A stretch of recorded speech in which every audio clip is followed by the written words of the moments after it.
Salut! Today we're going to first go quickly over the difference between the imparfait and the passé composé. We've seen this before, but I'll go over it again with more examples. After that, we'll talk about adverbs in French. This should be a slightly shorter lesson, so don't hesitate to go over one of the pronunciation videos if you want to practice a little more today. Alright, we have learned the imparfait and the passé composé tenses already. They are both past tenses, but they convey something different. The imparfait conveys some length of time in the past, like the background of a painting, a description of past events, or an action that was happening before and will happen after the point in time we are talking about. Think about when you talk using a past tense. You're throwing yourself back then. You can either describe the background of that time, things were happening, or you can talk about a point in time saying something happened. An easy example of English sentences that use the imparfait are sentences that use was or were and a verb ending in ing. For example, I was walking would use the imparfait in French, and it would be je marchais. Because when you say I was walking, you mean that you were in the middle of doing something. If you're in the middle of it, it's not completed. Therefore, we use the imparfait. But if you say, I walked here, the walk was an action and it's over. So you would need to use the passé composé. Another easy use of the imparfait is sentences that use used to, like I used to smoke when I was 20. You didn't smoke at one particular time. Most likely it lasted months or years. So, I used to smoke when I was 20 would be in French, je fumais quand j'avais 20 ans. This brings me to my second point, age. It's a perfect example to show you the difference between the imparfait and the passé composé. Think about when you were, or maybe will be, 20. This will last a year, not one moment. Even though years later it feels that way. The only thing you can talk about that lasted a short moment and was an action would be turning 20, your birthday. Imagine the sentence, I met Beyoncé when I was 20. The meeting was an action, a point in time, so it will use the passé composé. J'ai rencontré Beyoncé. Now, let's try the end of the sentence when I was 20. With both tenses, so you hear the difference. First, the correct answer here would be J'ai rencontré Beyoncé quand j'avais 20 ans, using the imparfait. Why? Because you met Beyoncé during the year you were 20. You were 20 before that and you were 20 after that. Now, if we forced a passé composé here and we said J'ai rencontré Beyoncé quand j'ai eu 20 ans, first, it would be a little strange, but it's possible. And it can only mean one thing, that you met Beyoncé when you turned 20, as in on your birthday. I don't know if she came to sing you a song or if she popped out of a cake, I don't know. But anyway, si j'ai eu 20 ans would most likely mean I turned 20 because it's an action. You could also translate j'ai eu 20 ans in English by I was 20 once. And here is the clue. To force this meaning in English, you have to add the word once, as it was brief and came and go. Alright, I hope this helps you stay on your toes about those two past tenses. Now, we have to talk about adverbs. First, we all remember that adverbs modify a verb, unlike adjectives, which modify nouns. Take the two following sentences for example. This dish is good, and Fred eats well. First, good is an adjective. It modifies this dish, a noun.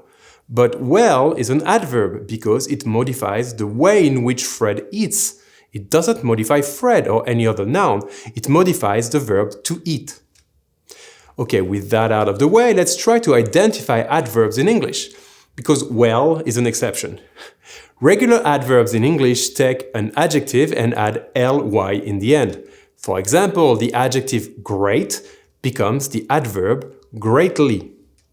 In French, we have three rules and then irregulars. First, when an adjective or its feminine form ends with an e, we simply add ment in the end. For example, grande which is the feminine adjective for tall, keep in mind that it can also mean great. Actually, did you know that Alexander the Great was named in French Alexandre le Grand? This is a perfect example to remember that grand and grande can also mean great in some context. Anyway, the reason I say this is that following the rule I just gave you, the adjective grand or grande becomes the adverb grandement, with that extra ment in the end. This does not mean totally, and it actually means greatly. Alright, next, when an adjective ends in ANT in French, we will replace the ANT with AMMENT to make an adverb. For example, the adjective étonnant, which means surprising, becomes the adverb étonnamment, which means surprisingly.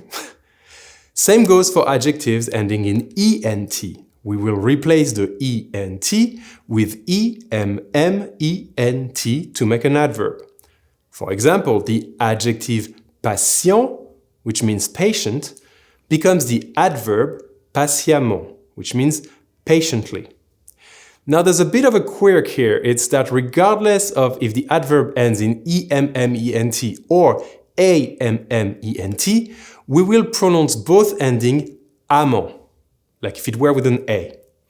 You still need to know how to write them correctly though.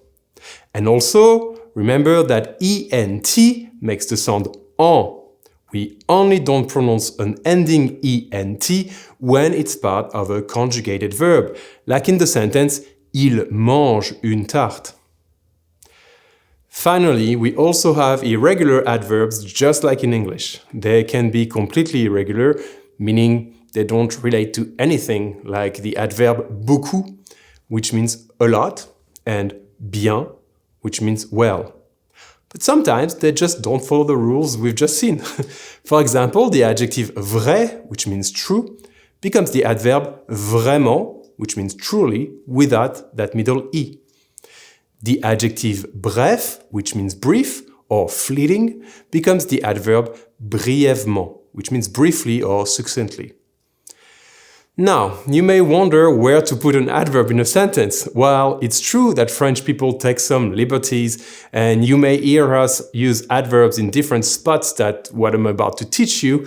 The rule I'm going to give you is almost always correct, so learn that. First, with compound tenses, meaning tenses that use an auxiliary like the passé composé, the adverb will come before the past participle. So if we take any sentence using the passé composé, for example, our favorite, j'ai mangé, our past participle in this sentence is manger. This means that you can put any adverb before that word. For example, j'ai beaucoup mangé will mean I ate a lot. Now, if you're using any other tense, you will put the adverb after the verb. For example, using our imparfait je mangeais, which means I was eating, we could say je mangeais beaucoup, which means I ate a lot. Finally, there are some adverbs that can come at the beginning of a sentence, like heureusement, which means thankfully. One that is a bit peculiar is the adverb peut-être, which means maybe. When it comes at the beginning of a sentence, it's an implied question. And because it's an implied question, you will invert the subject and verb after it, just like in a question. Here's an example.